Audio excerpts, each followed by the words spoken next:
The morning sun filtered through the blinds, casting striped shadows across the kitchen table. Mark sat there, staring at his untouched coffee, feeling a familiar knot of unease in his stomach. It wasn't the first time he'd felt it, but today it was stronger. Something was off, and he couldn't shake the feeling. His wife Lisa had been distant lately more than their usual marital spats could explain.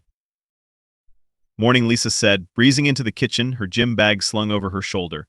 She was dressed in her usual workout attire, black leggings and a fitted tank top. Her hair was pulled into a ponytail, a few strands framing her face. She looked fresh, vibrant, a stark contrast to the tension that had settled between them. "Morning," Mark replied, watching her pour herself a quick cup of coffee. "Heading to the gym." "Yeah, I got a session with Jake," she replied, a hint of something in her voice that Mark couldn't quite place. "You know how he pushes me." Mark nodded, though his mind was elsewhere. Jake, the personal trainer. He'd heard Lisa mention him often, how he was helping her get in shape, how motivating he was. Yet, there was something in the way she said his name that made Mark's skin prickle. "Again? You've been going a lot lately," he said, trying to keep his tone light. Lisa shrugged, avoiding his gaze.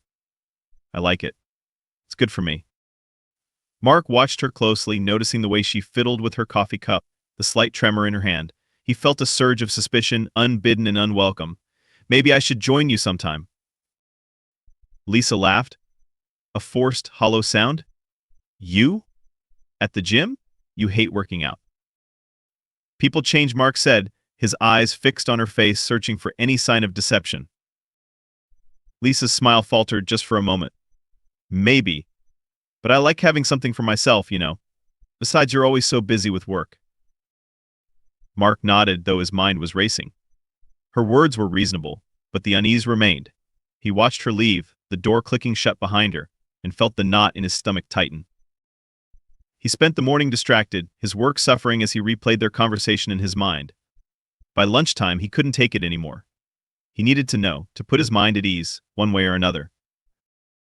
He called a friend who worked in the same gym Lisa frequented, a favor he'd never thought he'd ask for. "Hey Dan, I need a favor. Can you keep an eye on Lisa for me? Just let me know if anything seems off." Dan hesitated, clearly uncomfortable. "Mark, are you sure? That's a big ask." I know, but something's not right, and I need to know what's going on," Mark insisted, his voice edging on desperation. "All right," Dan agreed reluctantly. "I'll see what I can do." Mark hung up, feeling a mix of guilt and relief. He hated the idea of spying on Lisa, but he couldn't ignore the nagging suspicion any longer. He spent the afternoon in a haze, unable to focus on anything but the growing dread in his chest. Later that evening, as Lisa returned from her supposed workout, Mark noticed the flush in her cheeks, the satisfied smile she couldn't quite hide. "How was the session?" he asked, trying to sound casual. "Great, as always," Lisa replied, her voice light. Mark nodded, forcing a smile. "Glad to hear it." As she moved past him, he caught a whiff of something unfamiliar, a cologne, not her usual scent. His heart sank, the knot in his stomach twisting painfully. He wanted to confront her, to demand answers, but he held back, knowing he needed more than just suspicion. "Let's have dinner together," Mark suggested, trying to keep his voice steady. "Sure, let me just shower first," Lisa said, disappearing into the bathroom. Mark stood in the kitchen, his mind racing, heart pounding. He knew he was on the brink of something that could change everything, and he wasn't sure he was ready for what he might discover. But he couldn't stop now. He had to know the truth, no matter how painful it might be. The next morning, Mark felt the weight of his suspicions pressing down on him like never before. He was at his desk, pretending to work, when his phone buzzed. It was a message from Dan, his friend at the gym. "Mark, I saw Lisa today. She wasn't with the usual crowd. She and Jake left together about an hour into her session. Thought you should know." Mark's heart thudded in his chest, a mix of anger and betrayal surging through him. He clenched his fists, trying to contain the storm brewing inside. He knew he couldn't sit on this any longer. He needed to confront Lisa, to demand the truth. That evening, when Lisa returned home, Mark was ready. He watched her closely as she entered the house, her smile bright, but there was something wary in her eyes. She knew something was up. "Hey," she said, dropping her gym bag by the door. "How was your day?" "Long," Mark replied shortly, his voice clipped. He stood up, crossing the room to face her. We need to talk. Lisa's smile faltered. About what? About you and Jake, Mark said, his voice hard. He watched her reaction closely, the way her eyes widened for a fraction of a second before she composed herself. What about him, she asked, her tone defensive. Don't play dumb, Lisa, Mark snapped, his patience wearing thin. I know you've been leaving the gym with him. What's going on? Lisa crossed her arms, her expression turning defiant. So you're spying on me now? Is that what this is? I didn't have a choice, Mark shot back, his voice rising. You've been acting strange for weeks.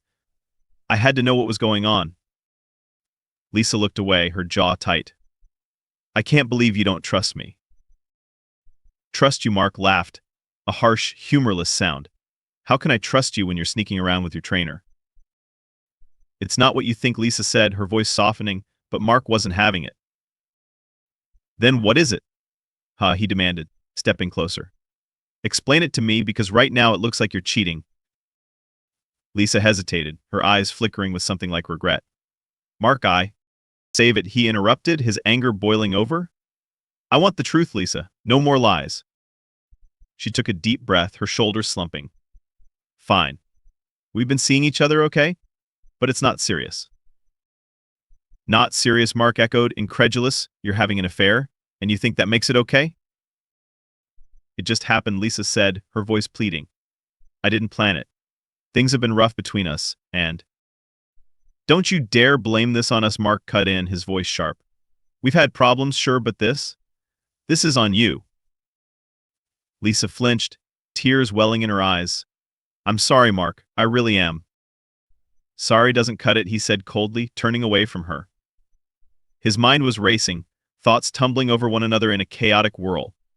He felt a surge of determination, a need to take control of the situation. What are you going to do, Lisa asked, her voice small. I'm leaving, Mark announced, his decision clear and unwavering. And I'm taking everything with me. Lisa's face paled. You can't just leave. We have a life together. Not anymore, Mark said, his voice final. You made sure of that. He stormed past her, grabbing his keys and heading for the door. He paused, looking back at her one last time. You're going to regret this, Lisa. I promise you that. With that, he slammed the door behind him, the sound echoing in the silence of the house.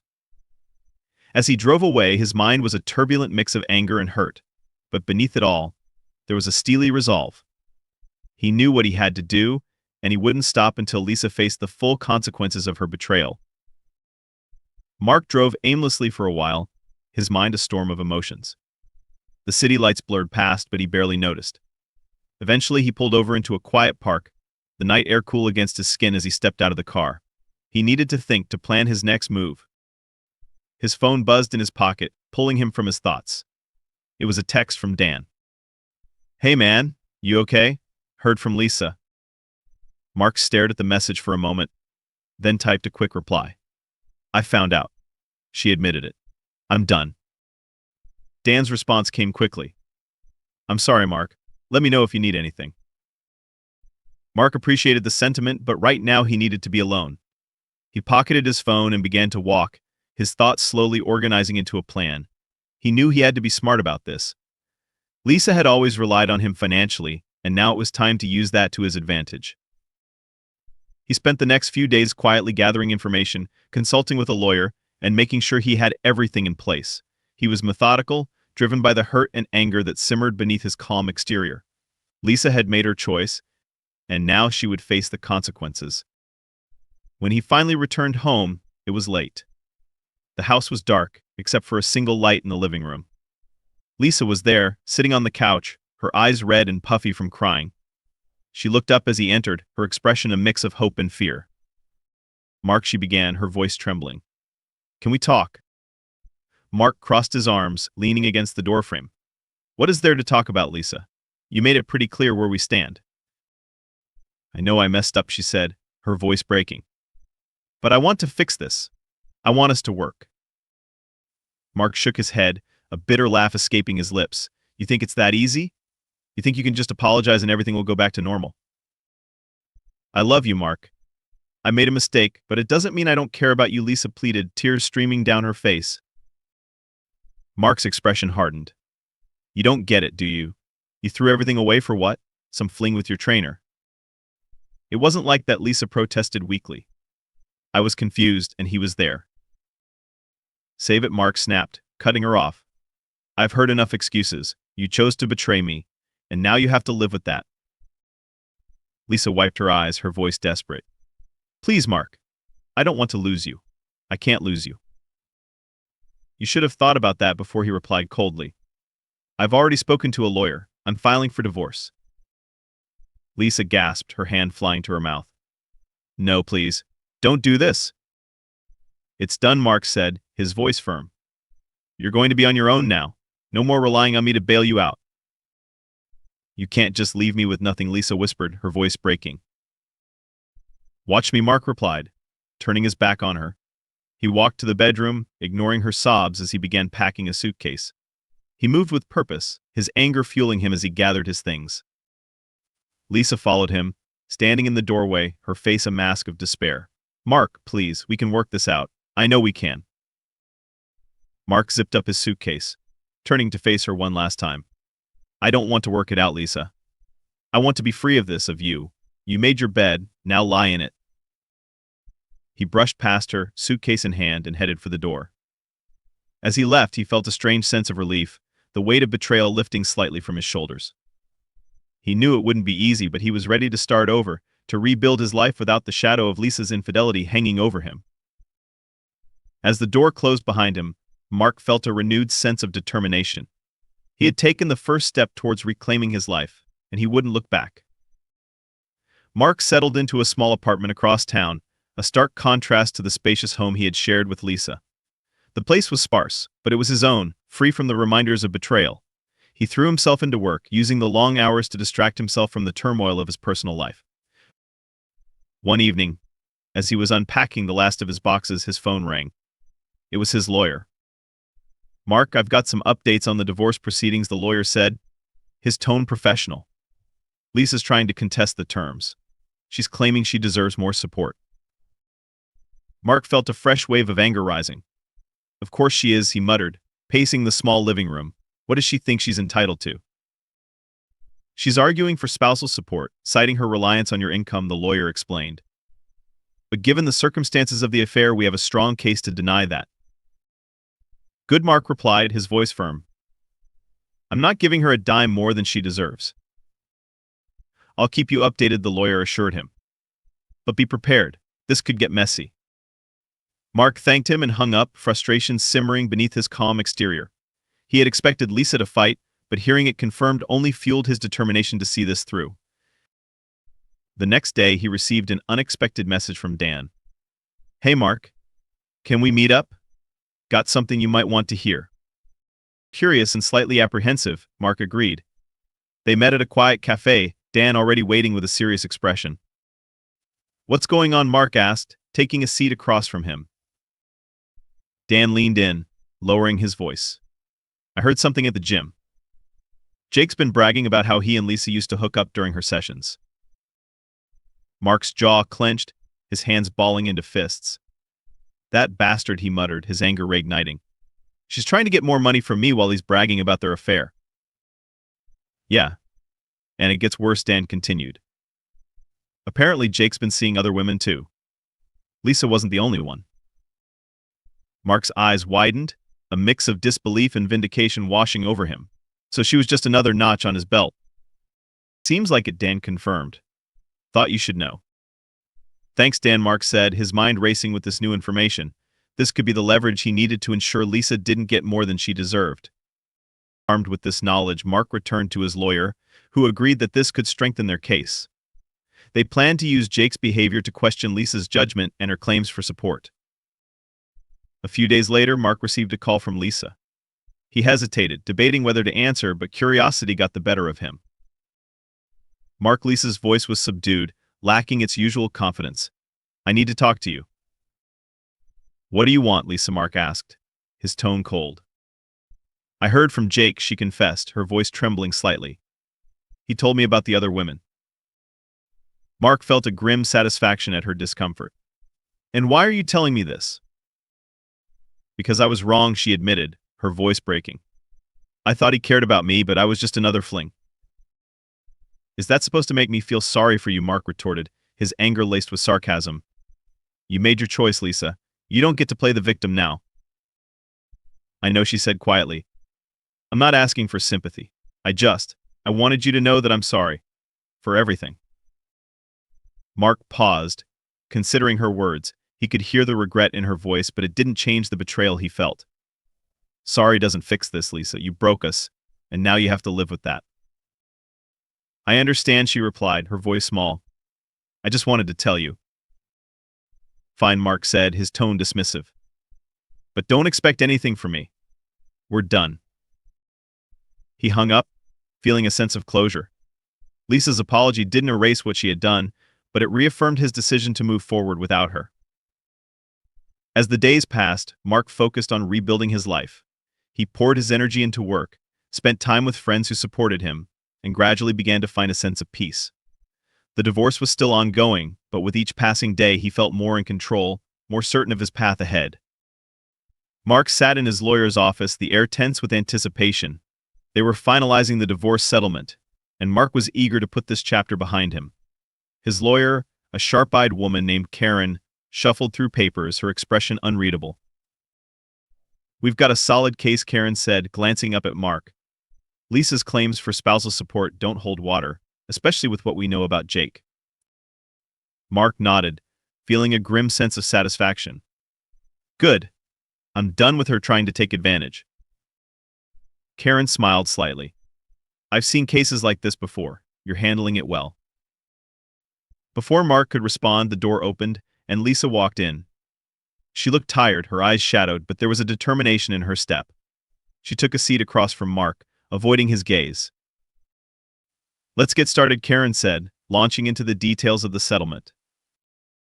The meeting was tense, each point discussed with precision. Lisa barely spoke, her lawyer doing most of the talking. Mark watched her, searching for any sign of the woman he once knew, but all he saw was a stranger. As the discussion drew to a close, Lisa finally spoke up. I want to say something. Mark raised an eyebrow, his expression skeptical. What is it? Lisa took a deep breath, her hands clasped tightly in her lap. I know I've lost a lot, and I don't deserve your forgiveness. But I want to thank you for not dragging this out longer than it needed to be. Mark's eyes narrowed. I'm not doing this for you, Lisa. I'm doing it for me. I want to move on. I understand, she replied, her voice steady. I hope one day you can find it in your heart to forgive me. Mark's jaw clenched, his anger simmering beneath the surface. Forgiveness isn't something you earn by asking. It's earned by actions, and right now I don't see anything worth forgiving. Lisa nodded, her eyes glistening with unshed tears. I'm sorry, Mark, truly. Sorry doesn't change anything, Mark said, his voice hard. You made your choices. Now live with them. Karen cleared her throat, bringing the focus back to the documents. If there are no further comments, we can finalize the agreement. Both Mark and Lisa signed the papers, the weight of the moment heavy in the room. As they finished, Mark felt a strange mix of relief and finality. This was at the end of their shared life. Outside the office, Mark paused, the cool air hitting his face as he stepped onto the sidewalk. Lisa followed him, stopping a few feet away. Mark, she called, her voice soft. I really do wish you the best. He turned to face her, his expression unreadable. I wish I could say the same, but I'm not there yet. Lisa nodded, accepting his words. I understand. Goodbye, Mark. Goodbye, Lisa, he replied, turning away without another glance. He walked down the street, each step feeling lighter than the last. As he left the past behind, Mark felt a newfound sense of freedom. He had faced the betrayal, fought for his rights, and emerged stronger. Now, he could focus on the future, on rebuilding his life on his own terms.